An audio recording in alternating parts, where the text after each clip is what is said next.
નદીનો મર્મ. કોઈ વખત અત્યંત આતુરતા લાગે છે, ભગવાન ક્યારે આવશે? કોઈ વખત તીવ્ર વેદના લાગે છે, અસહ્ય પીડા લાગે છે, તારા વિના ચાલતું નથી તો તું કેમ આવતો નથી? અને કોઈ વખત જાણે કળ વળી ગઈ હોય, જાણે માટીનું હૃદય એ સતત વેદના અને આતુરતાના ઘા ઝીલી શકતું ન હોય અને બહેર મારી ગયું હોય તેમ ખાલી શાંત પ્રતીક્ષા અને સૌમ્ય સ્મરણ અનુભવાય છે. કોઈ વાર ઊંડી ઝંખના, કોઈ વાર નર્યો ત્રાસ, તો કોઈ વાર ધીરજ ને સમાધાન. એ ભક્તિના અનુભવ છે, એ હૃદયના વેગ છે. નદીના પણ વેગ હોય છે. કોઈ વાર એ સાગરને મળવાની આતુરતામાં પર્વતોમાંથી રસ્તો કાઢીને ઉતાવળે આગળ ધસે છે. કોઈ વાર અધેરાઈમાં તે ધૂળમાં ભેખડમાંથી પડતું મૂકીને ધોધમાં ફીણ કે વરાળને ગર્જના સાથે નીચે કૂદી પડે છે. તો કોઈ વાર મંદ ગતિએ હરિયાળા ખેતરોની વચ્ચે વહેતી જાય છે. નદીના જુદા જુદા સ્વરૂપ છે, જુદા જુદા અવતાર છે.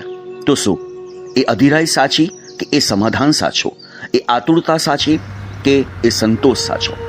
પ્રભુને મેળવવાની એ તાલાવેલી સાચી કે પ્રભુની ઈચ્છા હશે તે પ્રમાણે થવા દેવાની તટસ્થતા સાચી? નદીનો ધોધ સાચો કે શાંત વહેણ સાચા? નદીના બધા સ્વરૂપ સાચા. વેગ સાચો ને આરામ સાચો, ધોધ સાચો ને બંધ સાચો, ઝરણું પણ સાચું ને પૂર પણ સાચી.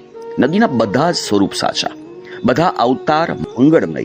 પણ એની શરત એકમાત્ર, એક રહસ્ય કે નદીના બધા સ્વરૂપ સાચા છે કારણ કે તેના દરેક સ્વરૂપમાં એ આગળ વધતી જાય છે. ઝડપથી હોય કે ધીમેથી હોય, શાંત હોય કે ગર્જના સાથે હોય, વેગથી હોય કે આરામથી હોય, પરંતુ તે આગળ વધતી રહે છે. સતત, નિત્ય, અવિરત વધે જ જાય છે. એક ક્ષણ પણ થોપતું નથી, એક વળાંકમાં પણ તે થોપતું નથી. એ એનો ધર્મ છે, એ નદીની પ્રકૃતિ છે. અને તેથી એ આખરે સાગરને મળે છે ને સાગર એને મળે છે. એ શરત એ છે, એ રહસ્ય એ છે કે જીવનનું ને ભક્તિનું, તે સાધનાનું, આગળ વધવા રહેવાનું, ઉત્સાહમાં કે ઉદાસીનતામાં, સુખમાં કે દુઃખમાં, વેગ સાથે કે આવેગ સાથે, પણ હંમેશા આગળ વધતા રહેવાનું. ઊભા રહેવાનું નથી, સુવાનું નથી, આગળ ને આગળ, રોજ ને રોજ, ઘડીએ ઘડીએ, ક્ષણે ક્ષણે. એ શ્રદ્ધાની કસોટી છે અને એ સફળતાની ચાવી પણ છે. આગળ જવું, જેમ તેમ કરીને રોજ આગળ વધતા રહેવું.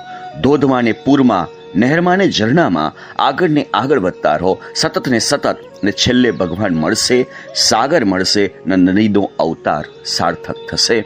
ભગવાન મળશે અને મનુષ્યનો અવતાર સાર્થક થશે.